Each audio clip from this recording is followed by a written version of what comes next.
But to look your enemy in the eye, knowing you'll remember his face for the rest of your life, now that takes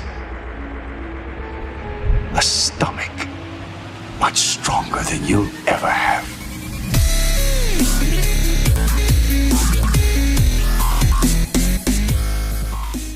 Hello, ladies and gentlemen, and welcome back to Girl Gaming. Today I want to show you part of the development of STA3 and how it's going. That's Star Trek Armada 3, by the way, for Sins of a Solar Empire Rebellion. I have recently, announcement, got back on the team for STA3. I did retire for a while, and I was quite happy to let the remainder of the team carry on with the project because they really had it in hand and they were doing a great job. But we've recently branched out into a Stellaris mod. Both of these mods are on ModDB, and they're both linked below, by the way, in the description, so you can check them out, called Star Trek Infinities. Max has taken primary control of Star Trek Infinities, and he's working alongside Revan 77. It could be 77. It's Revan anyway. And so I decided to come back to STA3 in order to make sure that the project was moving forward swimmingly. And I wanted to show you some of the things that we've put in. So, this will probably be going in a dev blog, I imagine. Let's just click on single player, and immediately you're seeing something that we haven't had before, and I'm not sure that any other mods do have at this point, which are tutorials.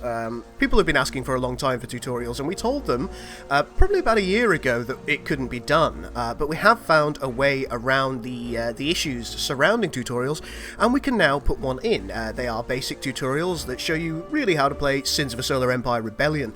They're not necessarily specific to STA3, so you could play the tutorials on STA3, and you'd be absolutely fine when playing any other Sins mod. So if you wanted to, for example, go and play Soji or Interregnum, using the logic, if you will, that you'd gained from STA3, it would still work because it's still core Sins in the style of gameplay. So yeah, quite good stuff. So what we're going to do is we're just going to play the first one. Now I do know about one error in this already, which I do need to fix, but I'll highlight that when we see it. So let's click on basic gameplay.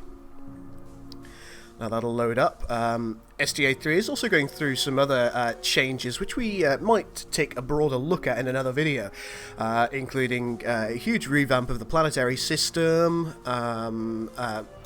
new unique ships. It's got quite a lot going on. Okay, we are in the tutorial. Welcome, Cadet. This training program will introduce you to the basic concepts necessary for you to maintain and defend our space. You scan and analyze... Oh no! You scan and analyze most objects by hovering over them. There you go. Bottom right hand side. Notice that the object's type, ownership, and other vital statistics are displayed in your LCAR's display to the right. That's what it meant. You wanted me to hover over something, the initial one. Let's press OK. The Empire tree on the left of the screen is a collapsible display of the ships and structures orbiting any planet where you have something selected. There they are. OK. By default, the Empire tree displays planets in their most expanded form, with ships and structures sorted into groups beneath the planet. Okay. This is a capital ship. It's an ambassador class in this case. Large starships that anchor your fleets. As their crews gain experience, they become increasingly powerful. Objects can be selected by left-clicking on them in the main view. Units can also be selected on their icons in the Empire tree. Go ahead and select the capital ship. So there's the Empire tree. We await your command. There you go. Magnificent. Notice that units show their Empire's icon above themselves. There it is. And when selected, have a light grey background in the Empire tree. There it is. Also observe that the action grid at the bottom right contains actions and management options for the capital ship is capable of. We'll look further into this in just a moment. Okay. Battle stations. Oh, the strain capital ships put on our resources makes capital ships relatively rare. Smaller vessels like corvettes, frigates and cruisers make up the core of your fleet. Here are a few basic frigates to accompany your capital ship, and these are the Miranda class, which is a fairly new model actually. I really love this one. It's the one that we had before. I found the weapons pod wasn't nearly as good, and this one just it's a shade more detailed, and it's just more attractive than the old one that we had, so I'm really glad that I think it was Max that made it. Anyhow. Several vessels can be selected at once by drag selecting over them with the left mouse button. Try this now, with all your ships included in the selection.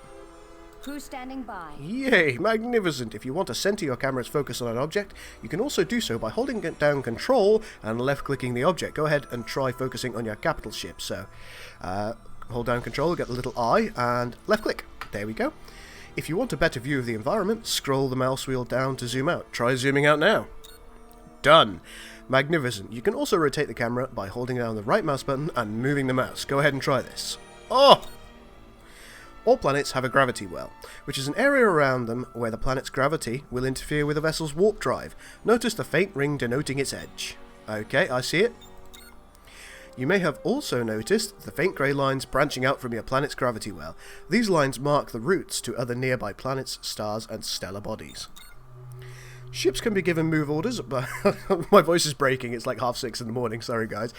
Ships can be given move orders by left-clicking the move button in the action grid, then left-clicking on their destination. Try this now by ordering your fleet to move to the point where the warp route intersects this gravity well. There we go, that's going to be better now. You can also just simply right-click on an area in the map with your ship selected.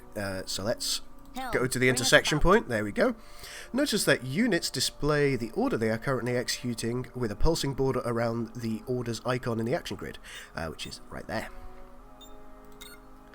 Your ships can also be issued context-specific order with the right mouse button. In most situations, it will issue ships a movement. We spoke about this just a moment ago. A movement order. When used on enemy units and structures, it will order your ships to attack. Makes good sense. Let's explore one of the capital ship's other features while in transit. Capital ships have large shuttle bays that can house entire squadrons of strike craft. Right.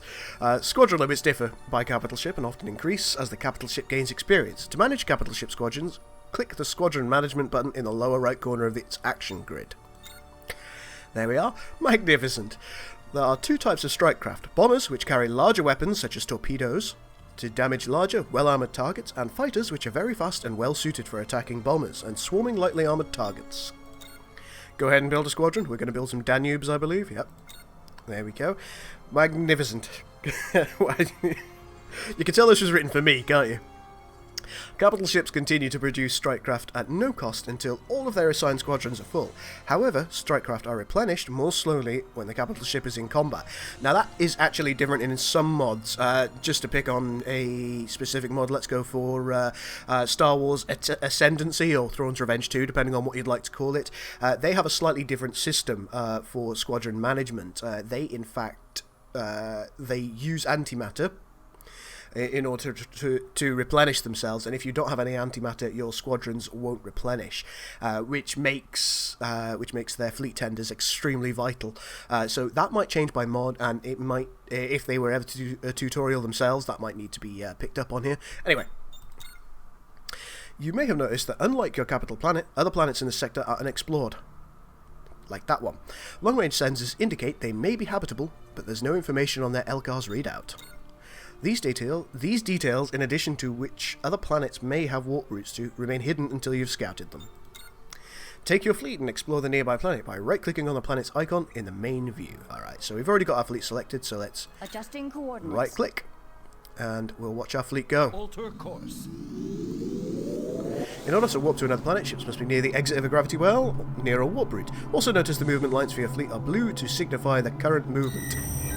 Ah, this planet is surrounded by hostile aliens. Battle stations. In this case, they're not aliens, they are the Federation. Your ships will automatically acquire and fire upon targets in range. If you would like to manually choose their targets, click on the attack button there in the action grid and then click on the target. Or you can simply right click on the enemy ship. We'll wait for this to be over. In fact, what we can do is just speed it up a little bit. We're going to let the fight happen. There goes one. You can speed up and slow down the game in single player, by the way. You can't do this on multiplayer by pressing the plus and minus keys on your keyboard. So keep that in mind if you're playing a single player match and you're saving for a Titan. Right, okay, the enemy ship has been destroyed. Magnificent. Okay, your capital ship gained a level from the experience it earned by defeating the ships. There's a lot of buys in there. In addition to increases in its attributes, your capital ship now has an ability point to spend to unlock new offensive and defensive systems. Nice. To spend this point, select the capital ship and click on the ability management button in the LCAR's control panel. All crew stand ready. It's showing me where it is with this orange thing.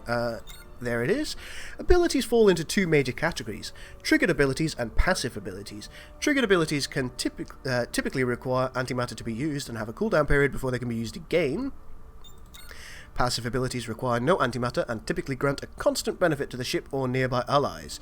Choose a new ability to activate. So what have I got the choice between? We've got targeting uplink, which effectively makes all the other ships better. It gives them better weapon range and a better chance to hit.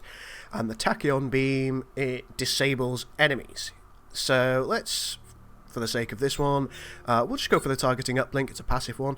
Magnificent. When triggered abilities are first unlocked, they begin in an auto use state, denoted by a circular arrow animation, which looks like that. You can see the circular arrow going around. That means it's in auto use. You can change that by right clicking.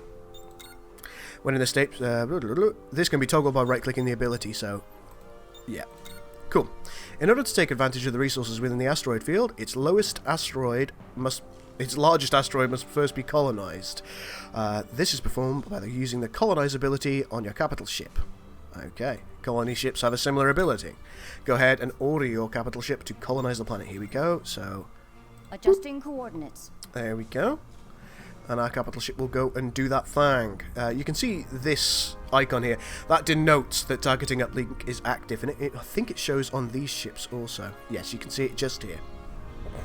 That ship's in a bit of a state, bless it. Did not have a good time. All of the other ships are like, no, I don't want to be near that guy. He's going to explode any minute. Correct. Colonization was successful. There we go. We can see our shuttles have just gone down to the planet, and we have colonized it. The asteroid is now yours to develop. Its population and tax income that they provide appears on the asteroid's LCAR's display. So if we just hover over it, there we go, we can see tax, etc. Whenever you colonize a planet or asteroid, a construction ship is also created. There it is. This ship is responsible for developing the space around the new colony. I think we've got a new one of these to do as well soon. Should it be destroyed, a replacement will automatically start building at no cost from the planet. Producing structures will be examined in more detail in another training program. Gather your fleet and investigate the nearby planet. I will. Adjusting coordinates. See, an enemy scout has arrived. The House of Tyr.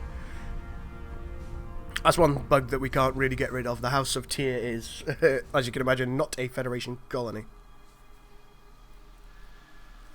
Let's just speed the game up.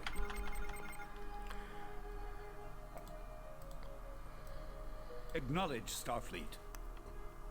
And Alter course. there we go. We'll go back to ×1 speed so our fleet can arrive at the next planet. Excuse me. Hostiles! Engage the enemy! We will. Well, that's an Excelsior. That's not good for us. So, we'll speed it up and start to allow the enemy hostiles to be engaged. Standing by. Now, this is set up in such a way that we are going to win this in spite of the fact that there's an Excelsior. This is not a full power Excelsior.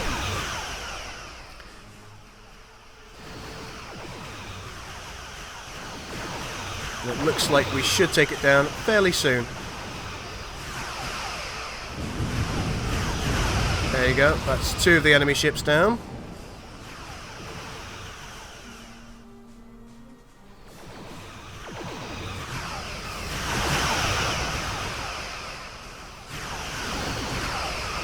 She's nearly down, sir. There she goes. Fantastic. You can see our damage mesh spinning away there.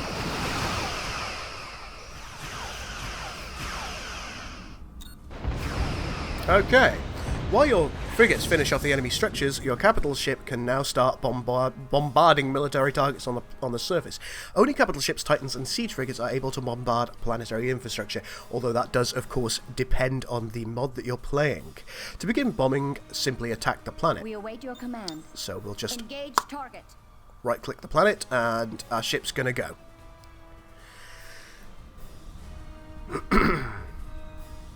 I do love this ship.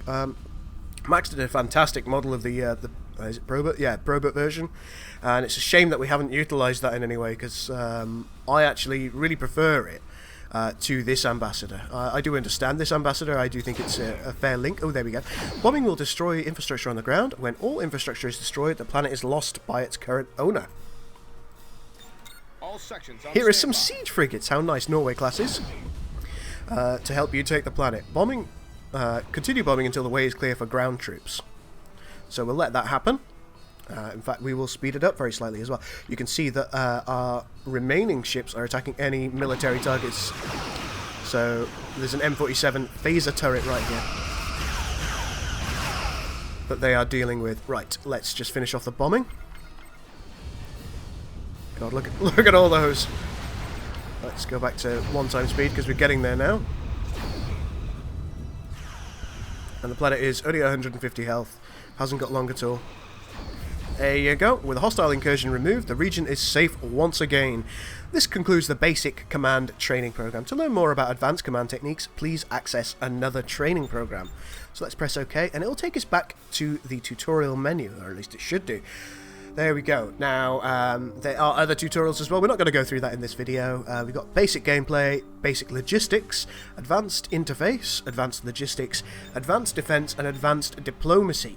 They're all available and they're all ready to go. This will be included with the next download for it. So, with the FF update, we will be including the tutorial. Hopefully we will have another video in the fairly near future. I'm not going to do it today. I've got to go to work. And that video is going to cover the fairly extensive planetary system we now have, some of the new neutrals that are in. So these are kind of races that you won't previously have seen in Star Trek Armada 3. There are also things like specific gravity wells that you won't have seen before, which may have friendly or hostile encounters in them, capturable objects. There's quite a lot to go through with the Final Frontier update. But there we are. Ladies and gentlemen, I do hope you've enjoyed this. And if you want to see more of the development of Star Trek Armada 3 in video format, please do let me know. And that also, it kind of applies to Star Trek Infinities as well, which is the Stellaris mod. I do have beta access to that, and I will be helping out with that just a little bit as well. So if you want to see video updates on that, let me know. Just hammer the like button if you want more video updates on Star Trek Armada 3 and Star Trek Infinities. Okay, ladies and gentlemen, well, thank you very much for watching. Tell me what you think of this new development, and tell me what you think of Star Trek Armada 3 as a whole in the comments below. I do read all the comments that I get, and I don't always respond to all of them, but I do always take them to heart. So, ladies and gentlemen, thank you so much. For now, this is Goldicat, out.